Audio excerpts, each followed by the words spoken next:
Assalamualaikum warahmatullahi wabarakatuh. Innalhamdulillah nahmadu wa nusalli wa nusallim ala rasulil karim. Wabarakatuh. Teman-teman, ketemu lagi dengan Undercut Channel. Semoga teman-teman semua diberi kesehatan, diberi kelancaran, diberi kemudahan dalam segala urusan. Semoga lancar urusannya, semoga Allah berikan keberkahan, semoga rezekinya berkah, kehidupannya berkah, semoga husnul khatimah, kita semua mendapatkan husnul khatimah dan mendapat syafaat Nabi Sallallahu Alaihi Wasallam. Teman-teman, kali ini kita akan bercerita lagi ya, cerita orang-orang dahulu, orang-orang yang telah mengamalkan agama, orang-orang yang telah sukses mendampingi Nabi Sallallahu Alaihi Wasallam, itu para sahabat. Kali ini kita akan bercerita yaitu suatu kisah yang diceritakan oleh Ibnu Abbas radhiyallahu anhu. Sayyidina Abdullah bin Abbas radhiyallahu anhu. Sayyidina Ibnu Abbas radhiyallahu anhu bercerita, cerita begini. Ada sebuah rumah ya, ada sebuah rumah, dan di rumah tersebut ada sebatang pohon kurma, dan sebatang pohon kurma itu condong, maksudnya nggak lurus, bengkok, itu meliung, condongnya ke rumah tetangganya yang orang fakir miskin. Jadi condong ke rumah fakir miskin itu. Jadi ketika orang itu mau ngambil kurma, sambil dipanjat, sambil digoyang-goyang, karena belum begitu matang banget, harus nunggu digoyang baru jatuh. Jadi panjatlah orang tersebut, dipanjat, digoyang-goyang, dan kurma itu jatuh ke tempat tetangganya itu tadi, jatuh ke pekarangan tetangganya yang miskin itu. Kemudian kurma itu yang jatuh itu diambil oleh anak-anak yang anak orang miskin ini tadi. Kemudian jadi makannya dari namanya anak-anak. Kemudian setelah selesai memetik buah itu, orang yang punya ini turun. Kemudian dia menuju ke rumah tetangganya itu yang miskin, yang jatuh itu, karena memang contohnya salah. Dan diambil apa itu kurma itu. Kemudian kurma-kurma yang digenggam anak-anak itu diambilnya, dimintanya lah. Bahkan kurma yang lagi dimakan itu, yang dimakan anak itu diambil di mulutnya, dicongkel dengan cara mencongkel pakai jarinya itu, diambil semua. Jadi yang di dalam mulut itu diambilnya dengan memasukkan jari ke mulutnya itu. Dengan kejadian itu, orang miskin tadi, bapaknya anak tadi itu menghadap Kanjeng Nabi, menghadap Rasulullah SAW, dan menceritakan hal tersebut kepada Nabi SAW. Dia mendengarkan hal itu, Kanjeng Nabi ya terima, ya udah, oke lah, baiklah, sekarang mau pulang lah, biar nanti saya ngomong, Nabi yang ngomong kan. Kemudian Nabi itu mendatangi si pemilik kurma itu tadi, sambil menawarkan sombong, sambil ngomong ke yang punya kurma tadi itu, Kanjeng Nabi itu ngomongnya begini, mau ndak kamu tak kasih, maksudnya mau nggak kurmamu ini yang condong ke rumahnya si fulan itu, si yang orang miskin tadi itu, diserahkan untukku, kasihkan untuk aku sebagai jaminan, gantinya kamu akan memperoleh satu pohon kurma di surga. Jadi kamu kasihkan kurma itu ke aku, kata Nabi, nanti kamu tak kasih jaminan kurma di surga, satu pohon kurma di surga. Orang itu jawab, ya Rasulullah, banyak orang yang mau membeli kurma ini, dan saya pun masih banyak punya pohon kurma, tapi saya sangat suka banget dengan pohon ini, dengan kurma satu ini. Setelah itu ya minta maaf lah Kanjeng Nabi, saya tidak bisa memberikannya. Jadi mendengar jawaban itu ya Kanjeng Nabi ya diam aja. Jadi ketika obrolan itu ada seorang yang mendengar obrolan itu, ada yang mendengar. Jadi setelah pemilik itu pergi, Kanjeng Nabi pergi, terus orang yang mendengar itu ngadep Kanjeng Nabi, ngomong, seandainya saya menyerahkan pohon kurma ini kepada engkau ya Rasulullah, apa saya juga mendapatkan janji yang kau berikan kepada pemilik kurma itu tadi? Maksudnya dapat pohon kurma di surga. Kanjeng Nabi, ya, begitu juga janji seperti itu untukmu, seandainya kamu menyerahkan. Oh ya. Jadi terus setelah mendengar itu, orang tersebut jumpai pemilik kurma itu tadi, orang tadi itu dijumpainya. Orang tuh pergi jumpai pemilik kurma itu dan ngomong,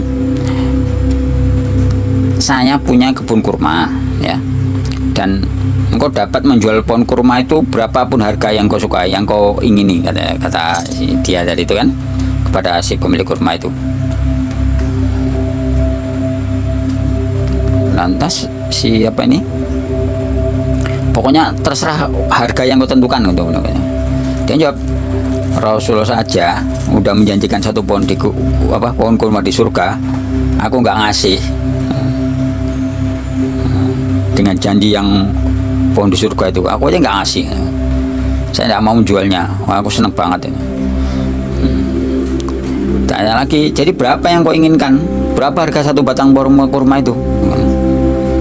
Langsung jawab, saya menjual, kalau diganti dengan 40 pohon kurma yang satu tempat, 40. Wah, mahal banget, satu pohon kurma gini aja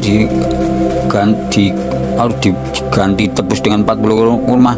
Tapi nggak apa-apa, ini aku punya itu di sana tuh 40 kurma, kalau memang ya deal, saya ambil itu untuk saya itu satu pohon kurma, dan kamu ambil itu 40 pohon kurma itu. Satu batang kurma bengkok diganti dengan 40 batang kurma. Oke, kan, jika benar cowok bersumpah bahwa aku akan memberikan 40 pohon kurma dan menggantikan satu pohon kurma saya, sah, janji akad sah. Kemudian orang itu bersumpah ia akan memberikan 40 batang kurma ganti satu pohon kurma bengkok. Jadi setelah kejadian itu, pemilik pohon kurma itu kembali, maksudnya yang udah beli itu, yang jumpai Nabi itu. Setelah itu ini siapa yang punya pohon bengkok tadi itu ngomong lagi, saya nggak akan menjual pohon kurma saya itu. Ya emosi itu, loh, nggak mungkin kok mengkhianati janji, karena saya telah bersumpah. Jadi udah sah tadi, udah deal, udah jumpa, udah janji, malah nggak mau lagi. Itu yang apa tadi itu, yang punya pohon satu kurma bengkok itu, udah bersumpah, udah berjanji. Oke, katanya. Tapi syaratnya semua pohon itu satu tempat. Iya, kan berbeda satu tempat. Oh ya, akhirnya ya pun menyetujui akad jual beli tadi. Jadi setelah mengakan akal jual beli, udah sumpah, jadi orang itu ngadep Kanjeng Nabi, orang yang membeli satu pohon kurma itu, yang menghadap Nabi tadi, sambil ngomong, ya Rasulullah,